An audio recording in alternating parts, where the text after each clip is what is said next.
Daniel did not plan the trip with hope in mind, only escape, because the morning had started heavy and silent, the kind of silence that grows after heartbreak settles in a home, and his sister Lena moved through the small apartment like a shadow, smiling only when she thought he was not looking, so he grabbed the car keys, told her they were going somewhere with air and space, and drove without music, letting the road speak instead, the city slowly thinning into trees and open land until the wildlife sanctuary appeared like a pause in the world, calm and green, a place where time felt slower, and Lena finally breathed a little easier, stepping out of the car with her hair loose, eyes tired but curious, following Daniel along winding paths where children laughed in the distance and birds lifted from branches, and he watched her closely, noticing how she touched the leaves as she walked, as if grounding herself, as if afraid she might drift away if she didn't. And when they reached the gorilla habitat, the crowd was small, the air warm, the glass tall and clean, and at first there was nothing to see,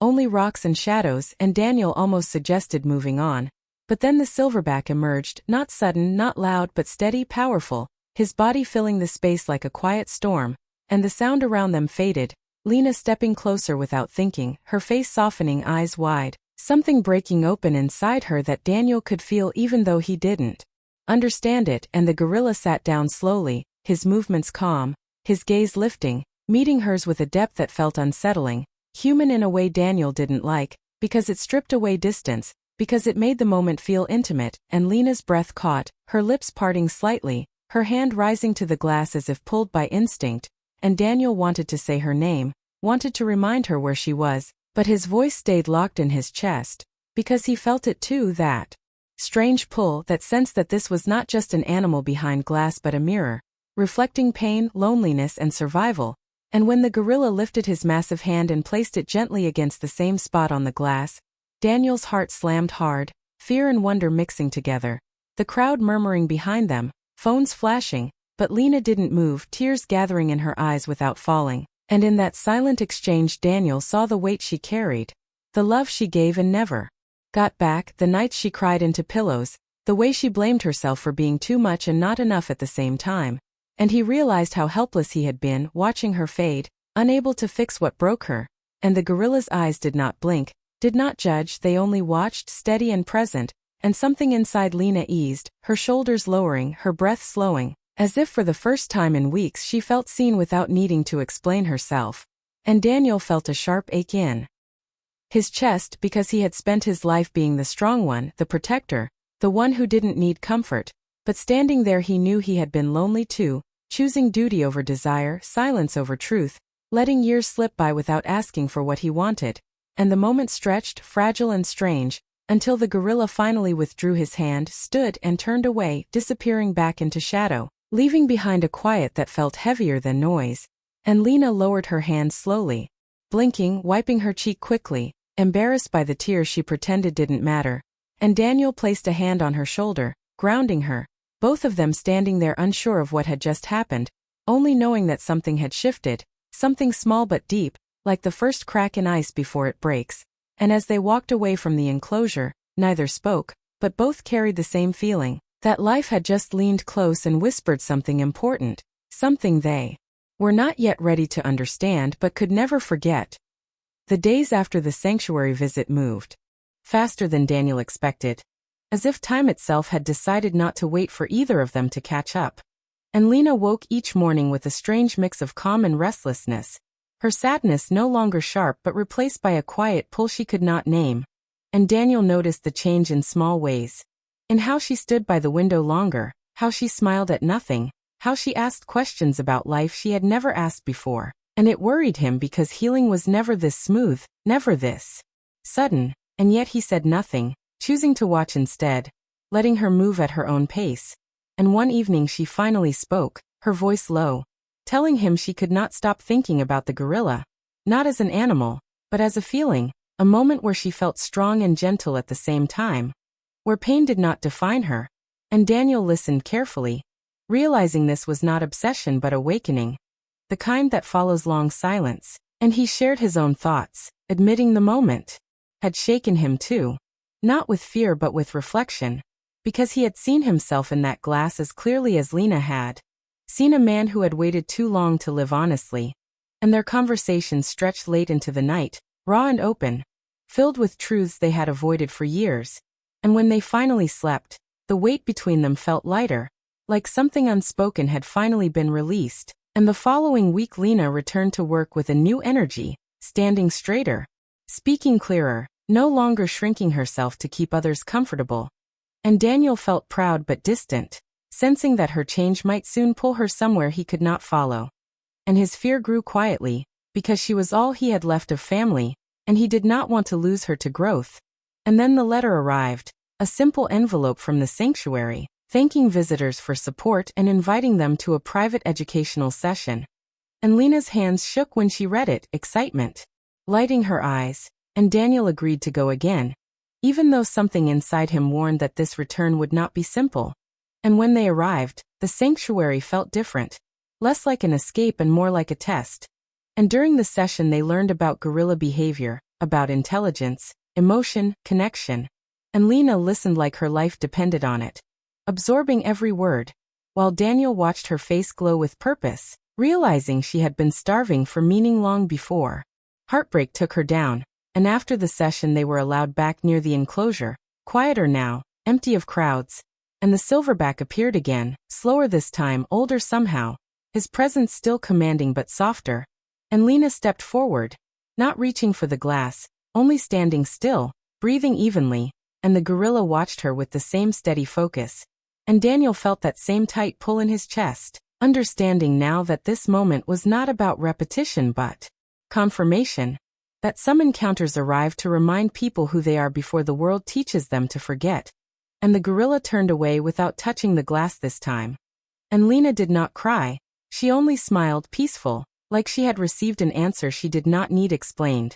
And on the drive home she spoke about change, about leaving her job, about studying animal behavior, about wanting a life that felt honest. And Daniel nodded, supporting her, even as his own heart cracked open, because her courage highlighted his own fear, his habit of choosing safety over desire.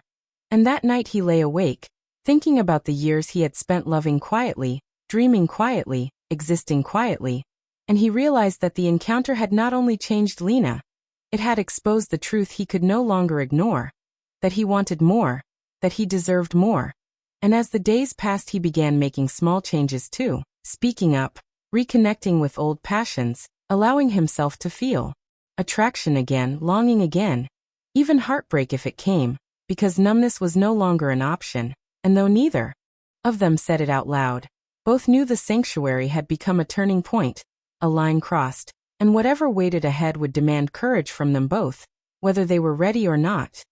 Daniel felt the shift fully in the weeks that followed, not loud or sudden, but steady, like a tide that refuses to turn back. And Lena moved through life with a focus that surprised even herself, waking early, writing lists, researching courses, reading books about animals, behavior, purpose, and connection. Her heartbreak no longer the center of her days, but a quiet memory that had pushed her forward instead of holding her down. And Daniel watched from the edges, proud yet uneasy, because her growth was fast, and change always carries distance with it, and he feared becoming someone she would outgrow. And one evening as rain pressed softly against the windows, Lena told him she had applied to a wildlife rehabilitation program in another city.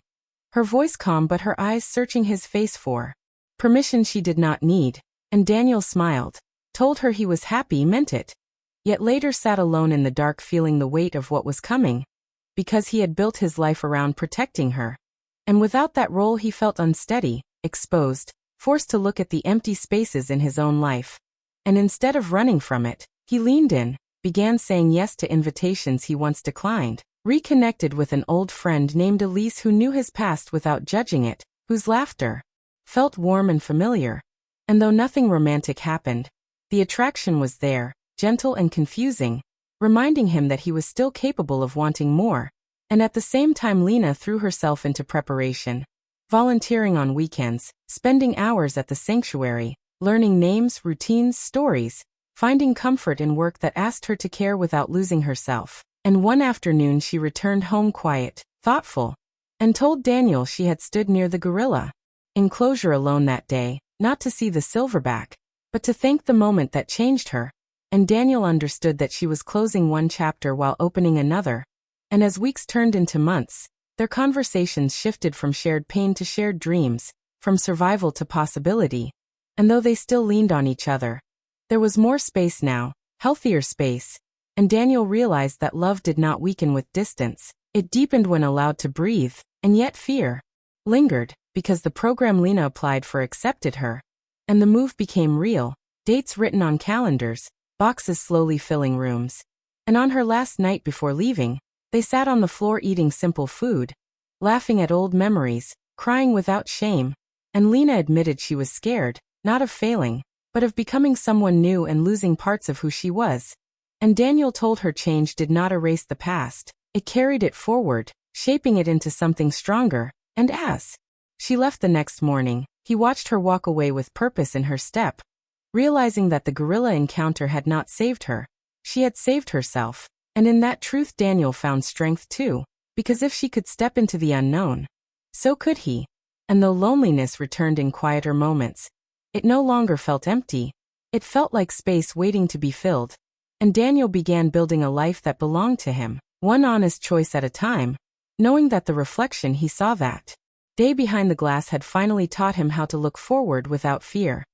Time moved differently after Lena left, not slower or faster, just clearer, and Daniel learned to sit with that clarity even when it felt sharp, filling his days with work, long walks, and small routines that kept him grounded.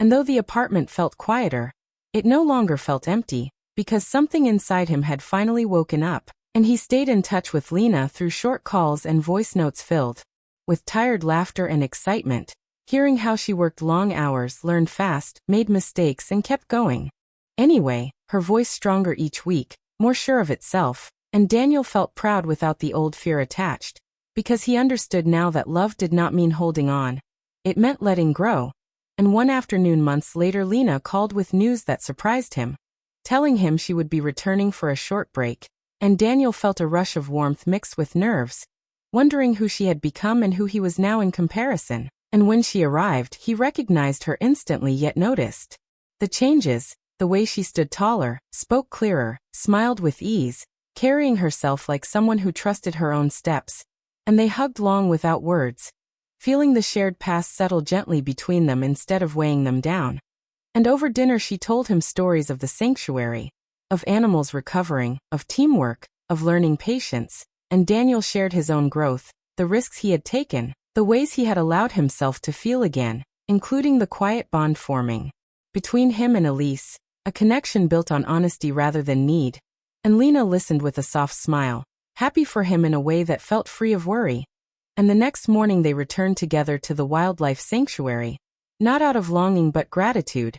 walking familiar paths with different hearts. And when they stood near the gorilla enclosure, the silverback appeared once more, slower now, older, his presence calm and knowing. And Daniel felt no fear this time, only respect, understanding that the power of that first meeting had never been about the animal alone, but about reflection, timing, and courage. And Lena stood beside him quietly, no tears, no reaching for the glass, just steady breath and peace. And the gorilla met their gaze briefly before turning away, as if his role in their story was complete. And Daniel felt a sense of closure settle in, clean and gentle. And as they walked away, he realized the encounter had taught him that change does not always announce itself loudly. Sometimes it waits patiently for someone to be ready. And Lena admitted she would be leaving again soon, her path pulling her forward. And Daniel nodded, no ache this time, only acceptance, because he had his own path now too, one shaped by choice instead of habit. And when they parted again, it felt different, lighter, filled with trust, and Daniel returned home to a life that finally felt his, continuing to build a connection with Elise that grew slowly, carefully, based on shared understanding rather than fear of loneliness. And though challenges came, moments of doubt and longing still appeared, he no longer avoided them, meeting each feeling honestly. And through it all, the memory of that day behind the glass stayed with him, not as a mystery but as a reminder that being seen begins with seeing yourself, and that a single quiet encounter can change everything, not by force, but by awakening the courage to live fully, love openly, and walk forward without regret.